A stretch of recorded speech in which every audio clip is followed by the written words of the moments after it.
Welcome to the Kielder Observatory podcast. Coming up this month, the month of March sees International Women's Day. And in this episode, we speak to a true pioneer of women's health, Dr. Saralyn Mark. Dr. Mark joined the astronaut training program at NASA and went on to become a senior medical advisor at the space agency for over 18 years, taking care of the health of men and particularly women heading into space. She's also worked at the White House during the Obama administration as the first senior medical advisor to the Office of Women's Health, and today is the MD of iGiant, a non-profit organisation looking to translate some of the things that we've learned from space research, for example, into technologies to improve the lives of both genders here on Earth every day.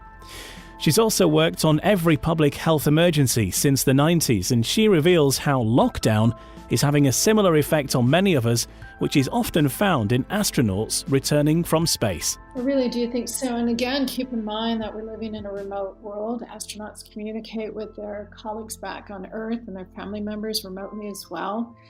Sense of touch is different too in space. You rewire your neurons there, and certainly here we're not allowed to touch people and hug people. I'm Ian Brannan, and I'm joined by Director of Astronomy Dan Pai and astronomer and science communicator Naz Jahan Shahi.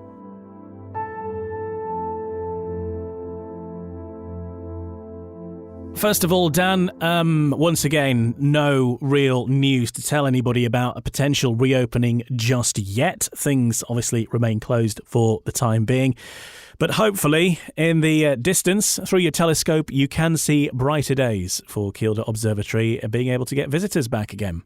Yeah, I think so. And we've got a target date now, which hopefully won't move any further away from us, and that is the 17th of May. So hopefully we should be able to reopen from the 17th of May. That's what encompasses the doing events indoors, because although a lot of what we do is, of course, outdoors, on those nights that are a little bit more rainy, we need to be inside, and therefore we're kind of treating ourselves, or we have to treat ourselves as an indoor entertainment venue.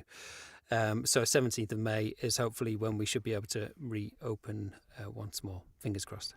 And I know that you have been up to the observatory site once or twice through the course of lockdown in order to do one or two jobs that need doing there. But you haven't been up there with your usual crowd of excited participants who are going to be there hanging on your every word. And it'd be great to get back to those normal times and explaining space to people.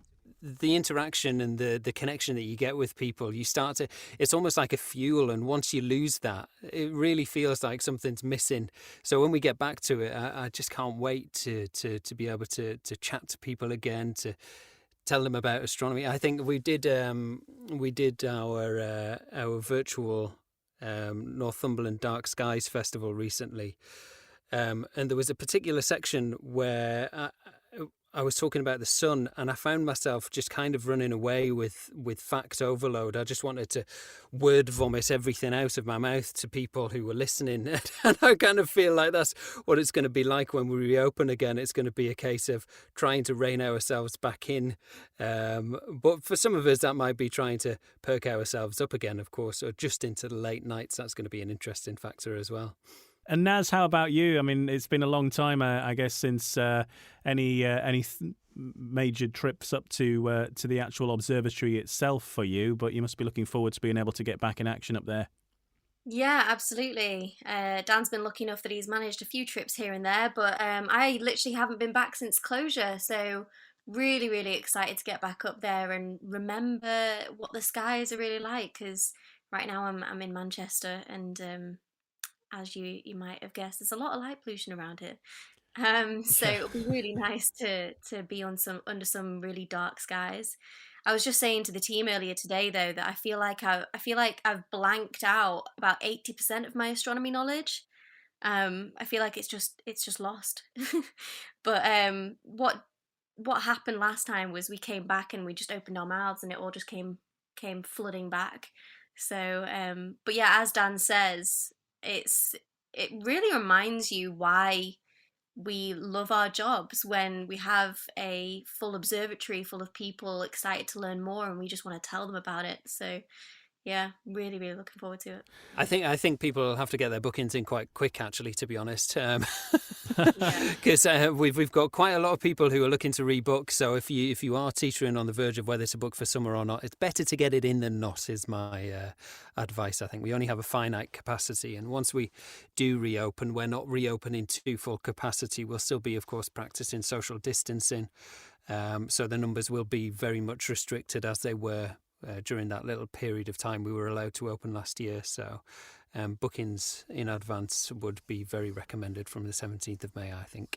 And the place you need to go to book your space on one of the upcoming sessions over the course of the summer, kielderobservatory.org.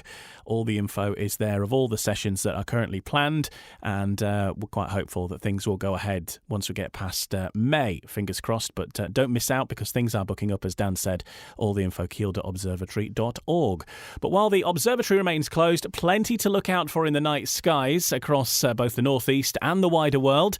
With a look at what's happening in March, here is our Director of Astronomy, Dan Pye, with the details of what you need to be looking for.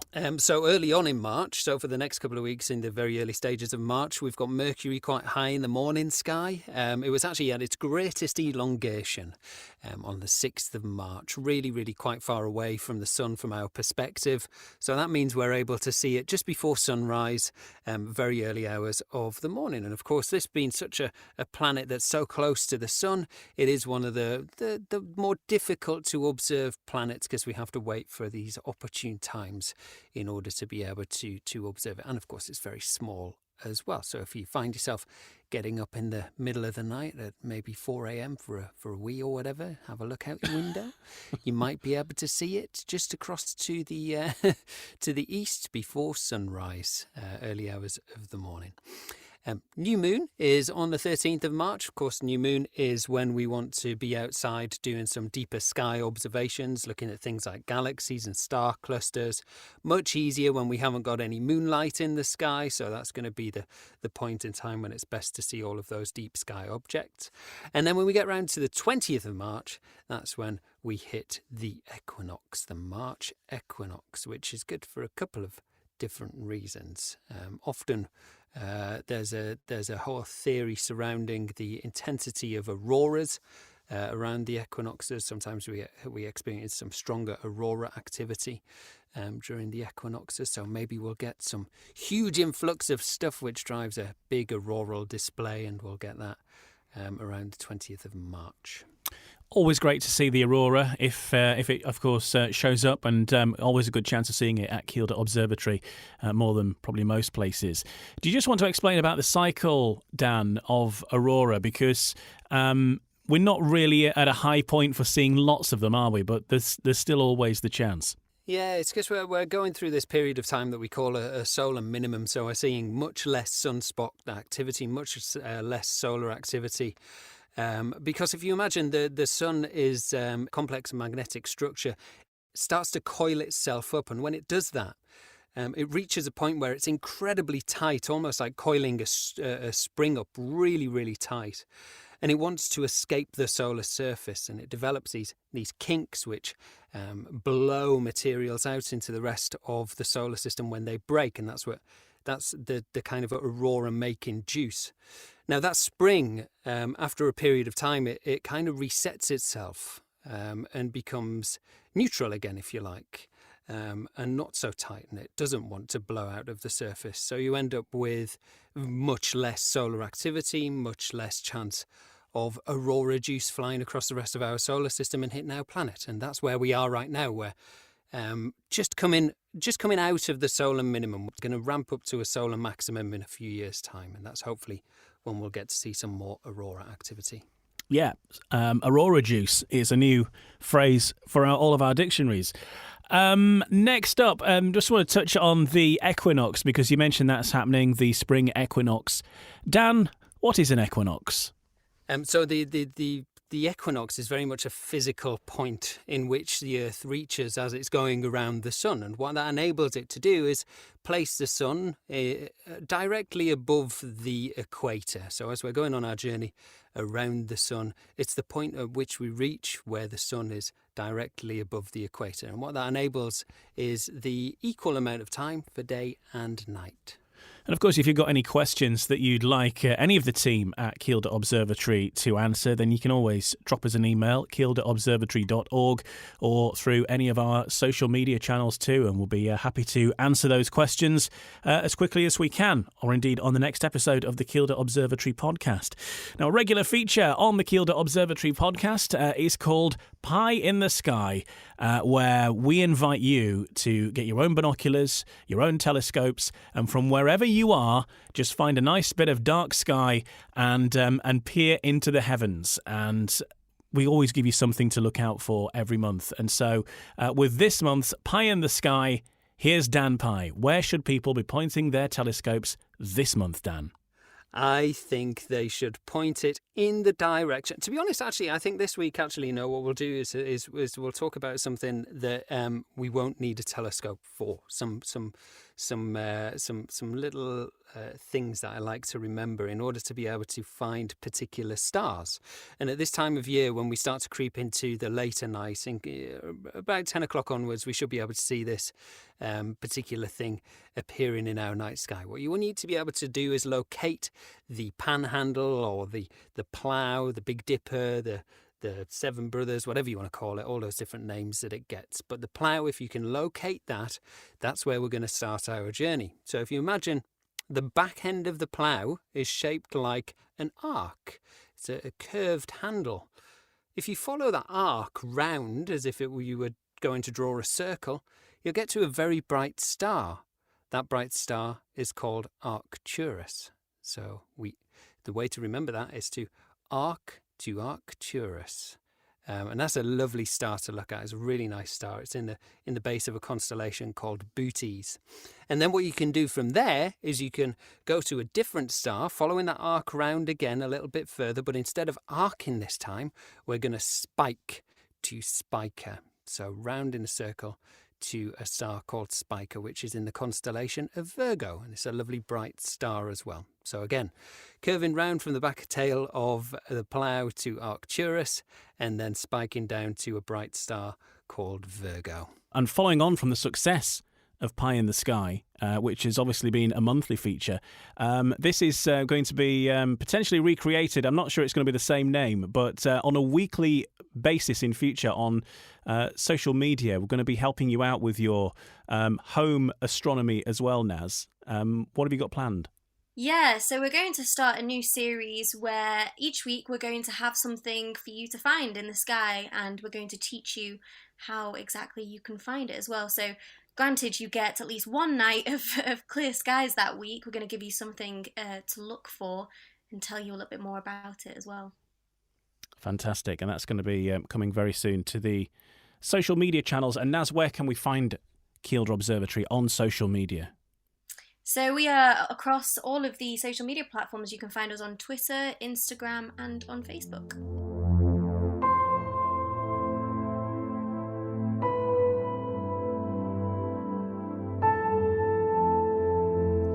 This is the Kielder Observatory podcast. Now, our guest in this episode for March 2021, the month that sees International Women's Day, is Dr. Saralyn Mark. Dr. Saralyn Mark is a world-renowned leader and pioneer in women's health. An endocrinologist, geriatrician, and women's health specialist, she was the first senior medical advisor to the Office on Women's Health within the Department of Health and Human Services in the Obama administration and is a medical consultant for NASA. She designed the first Women's Health Fellowship in the US, helped create the National Centers of Leadership in Academic Medicine, the National Centers of Excellence in Women's Health, and landmark educational campaigns on critical health issues. She's also worked in every health emergency since the 90s and is well versed on the coronavirus pandemic. As president of SolarMed Solutions, she continues to serve as a medical and scientific policy advisor to organisations and agencies dedicated to improving health for women and men around the globe and beyond, including the UN and the Bill and Melinda Gates Foundation. She also is the MD of iGiant, which is a non-profit organisation which is looking to harness some of the findings from space research and scientific development to help improve the lives of both genders here on Earth. And here to tell us more is the lady herself, Dr. Saralyn Mark. Now, with all of those credits behind you, What would be the things that you've found through your own time doing these jobs that really have inspired you as a doctor? It's a difficult question because so much of what we do influences us so much. Mm. I would say to see the relevance of space in our everyday lives, there's tech transfer every day in the products we use, the technologies we've developed, the insights and innovation that we've gathered. So, for example, when I worked with patients in the intensive care unit, we saw as patients were immobilized, they demineralized their bones. Well, we knew that from being up in space. And we also know what it takes to recondition our bodies. We're talking right now about COVID brain, and that's generally for people who've been infected with COVID. But I think we're also seeing it a bit for people who've been in isolation. We're just not being stimulated. So I think our reflexes, our synapses are moving a little more slowly. But we see in space there's neuroplasticity. We can rewire. And so there are so many valuable lessons that we can learn from that. And I think from my end of it, for me, it's that individual connection. I've had the privilege to work in really exciting environments and to speak in exciting places such as the UN or the Vatican, and to go to every continent and explore every part of our beautiful planet. But it's taking care of a patient and seeing them survive and have an opportunity to live their lives. To me, there's nothing better than that. So I think deep down, I love space. I love all of this. But being a doctor and trying to help someone to make it through the next day, to me, is the greatest scientific accomplishment. And that's fascinating what you say as well about this past year or so with COVID-19, lockdown, distancing being a big part of our lives, and how that's having similar physical and mental effects that that perhaps you usually only associate with astronauts. I really do think so. And again, keep in mind that we're living in a remote world. Astronauts communicate with their colleagues back on Earth and their family members remotely as well. Sense of touch is different too in space. You rewire your neurons there, and certainly here we're not allowed to touch people and hug people. So that's varied as well. I think also our bodies are being deconditioned as we're sitting here doing these podcasts and not up and moving around as we used to. And actually, the lack of scheduling, I think, is extremely important. We all live our lives by schedules, by 24/7, right? This is our chronobiology, and now everything is sort of woven together. Astronauts go around the planet right now every 90 minutes. So for them, their sleep-wake cycles are important. I think so many of us have had altered sleep-wake cycles. I know I have. So we see so many real interesting similarities. And then the issue of living in a hostile environment. Certainly in space, it's a hostile environment. Well, every day around us, we sense that we're in a hostile environment. The next person could have COVID and infect you. It used to be the next package you touched, you thought you would get COVID. You go into a particular building. Is there a proper ventilation system? Do I have my mask on properly? Am I wearing my PPE correctly? So imagine you're on the moon or Mars. Is your spacesuit fitted well? There are no nicks, no holes. So I think there's some similarities here, which is absolutely fascinating. Yeah. So following on from that, how does the body change in space? Oh my goodness, immediately and quickly and dramatically. And that's why I've been so enthralled to study it. Talk a bit about it in my book, Stellar Medicine: A Journey Through the Universe of Women's Health. In fact, actually what I do with that book is every chapter has got some space component because I just find it so fascinating. I also find the public really resonates with it too. It opens their minds to more complex ideas. We see every single system changing. There is a decadal review that I helped to lead, co-chair back in from 2012 to 2014, looking at every single system. It was our second decadal review. And from the way the body adapts, you're able to discern small differences between men and women very quickly and very dramatically. So it's a lovely platform to study sex and gender-based healthcare. It's time to actually begin doing another decadal review. And this one, I want it to be more translational, less of an academic exercise, but more towards, okay, we have these research findings. How does it translate into products or into our training protocols or the processes we need to adopt or any kind of educational program? So I'm hoping that will eventually launch within the coming year. And I know that you're involved in the processes behind sending astronauts to Mars and back. And I'm wondering what challenges you face in doing that. Well, I've been working with Explore Mars, which is a wonderful organization to look at human Yeah. settlements of the planet. Again, when you look at adaptation to space, you have to look at the different environments you're going into. So Mars is 3/8 gravity, the moon is 1/6. We'll probably be going to the moon first before we go to Mars. But the other challenges are radiation, for example, and isolation, which I think all of us are becoming a little bit more familiar with these days. Yeah. And you need to see how the body's adapting so that you can develop the appropriate countermeasures to keep people as healthy as possible so they can perform and do their jobs well. I think some of these decadal reviews that we have launched have helped to provide some insights into that. We know we need to shield our bodies from radiation. Men and women can be exposed to different levels of radiation, so that shielding is extremely important.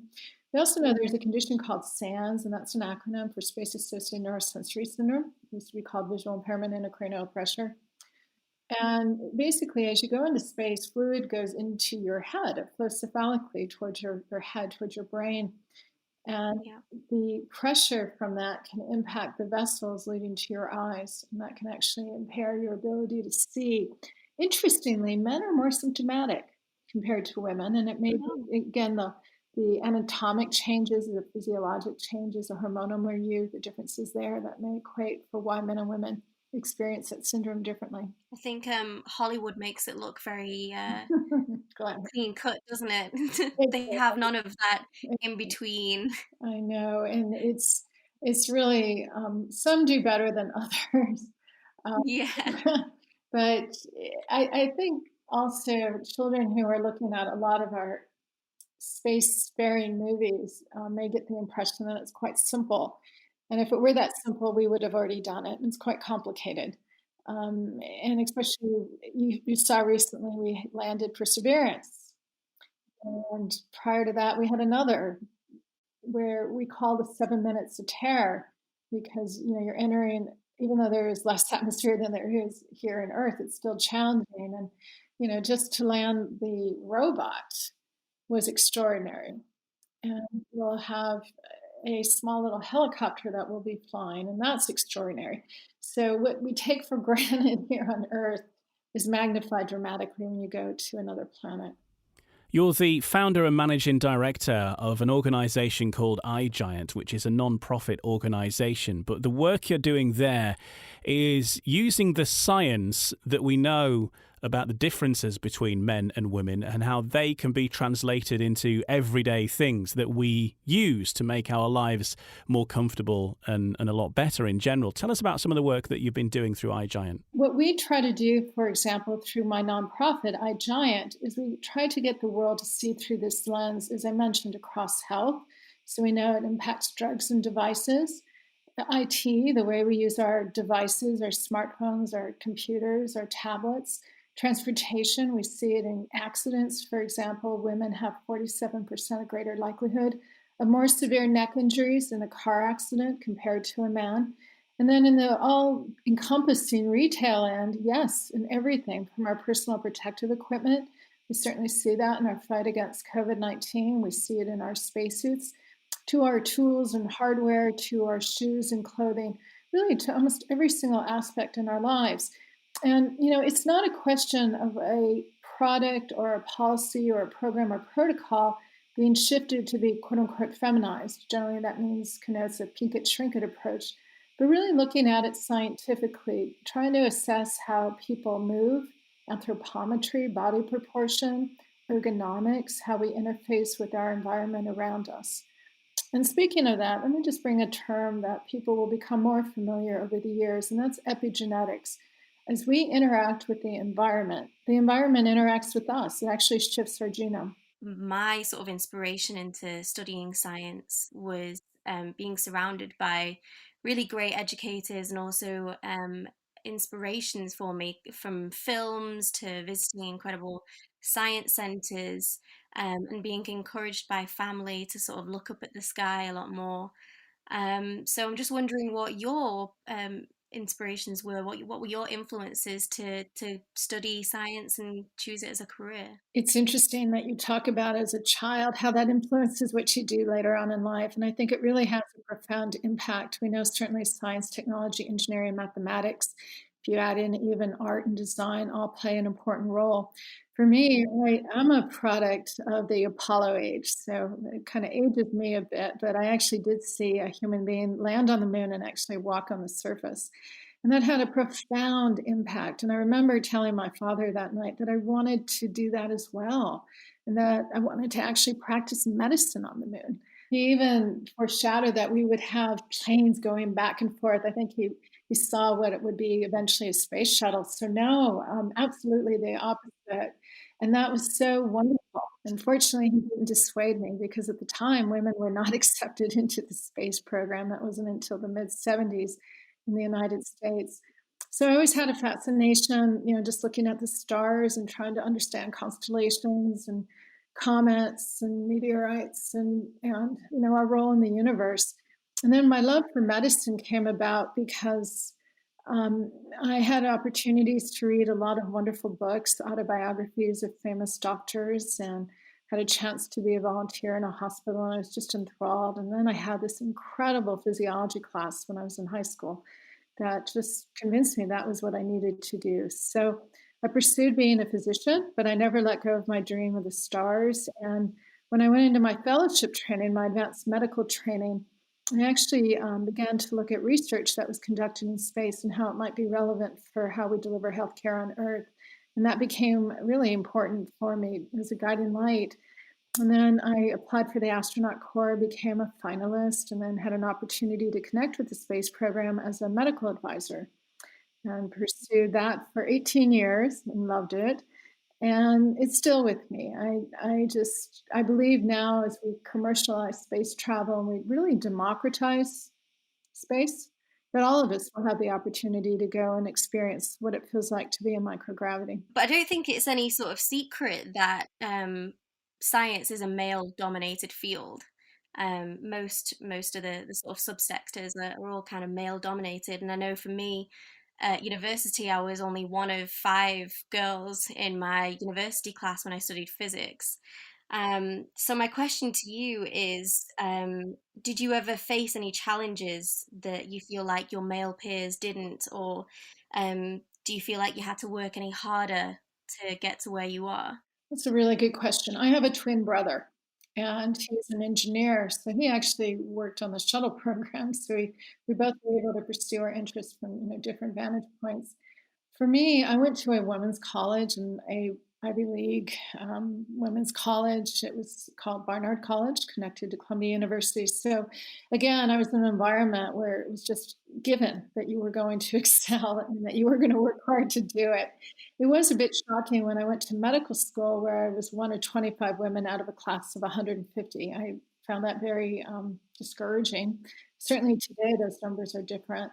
In my training program, there was more equity. And I think for me, because I have pursued trying to look at sex and gender differences, the challenge has been that I have to encourage people to realize that this isn't about who's better, faster, or smarter, just different. And we have the ability, we have the tools now through computational skills and programming to 3D printing to artificial intelligence to really develop what we need so that everyone can do well.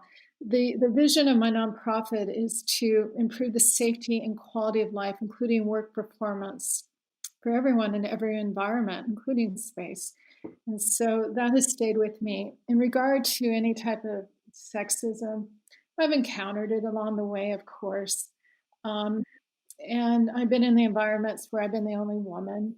And I find that sometimes can be challenging. You can actually be in the room, but truly not have a seat at the table.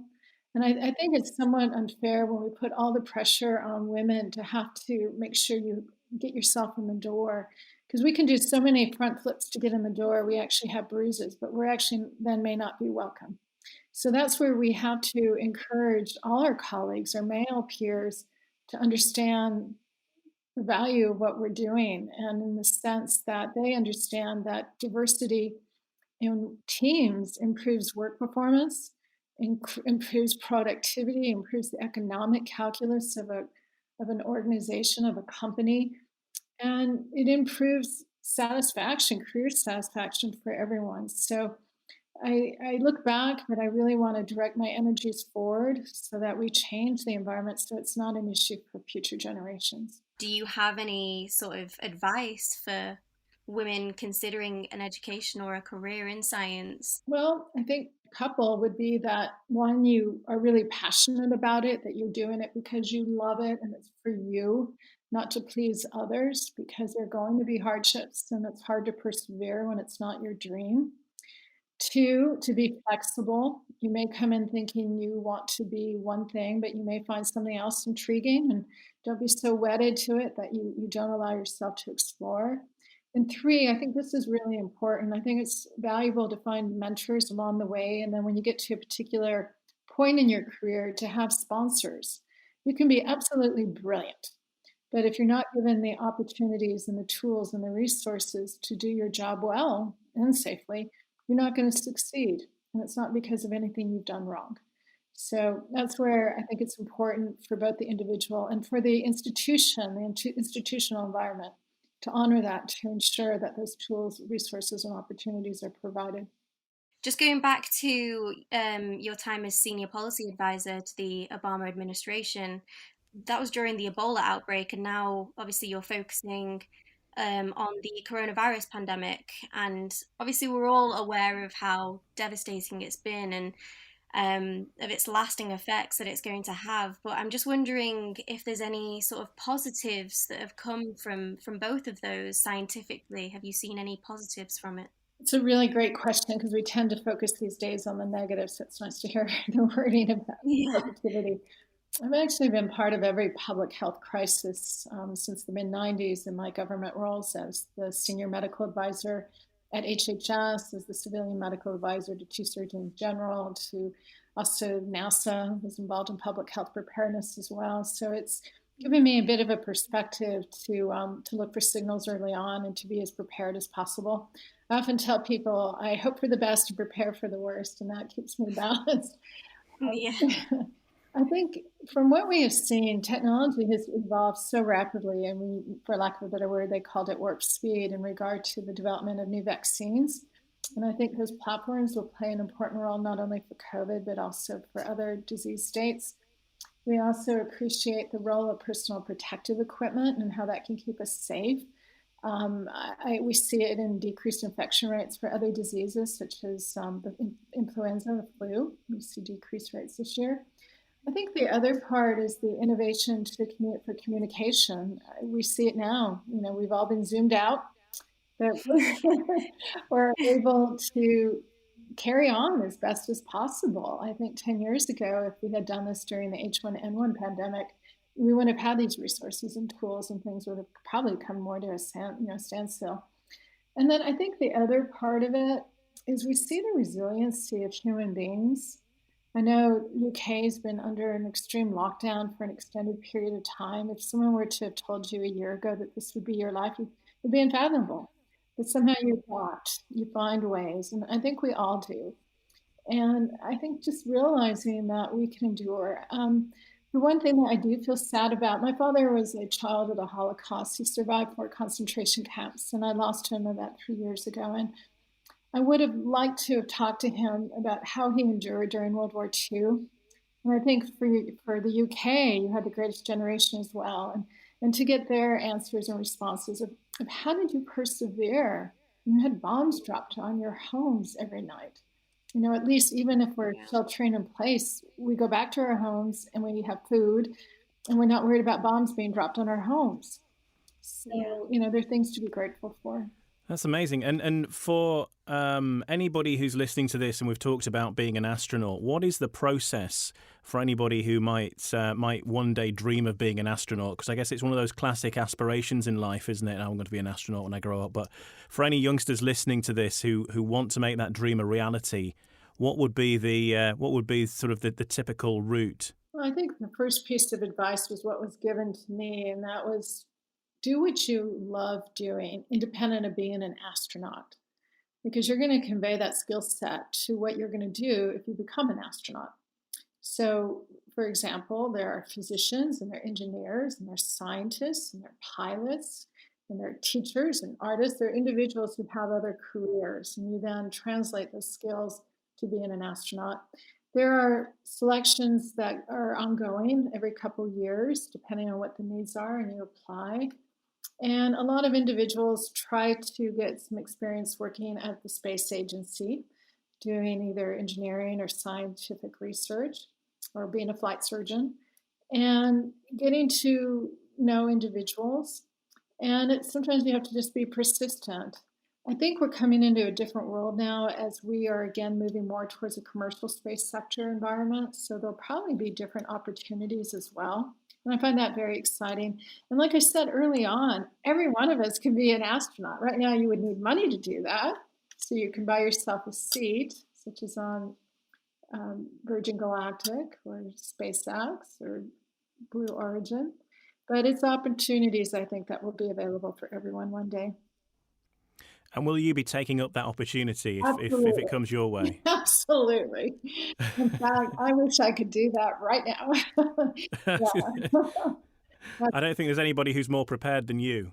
Well, I think, fortunately, I work with some incredible people. I think we all are prepared, and really the major preparation is just to envision it. And if you envision it, you can make it happen. And you were accepted into the astronaut corps, as you mentioned earlier before, and you were a finalist and began some of the astronaut training. What was that like?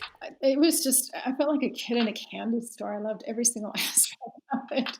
Even from seeing how you do toilet training, it's not as simple as you think for women, at least, to going into flight simulators and experiencing, what it would be like when you go into basically a Trendelenburg position on launch.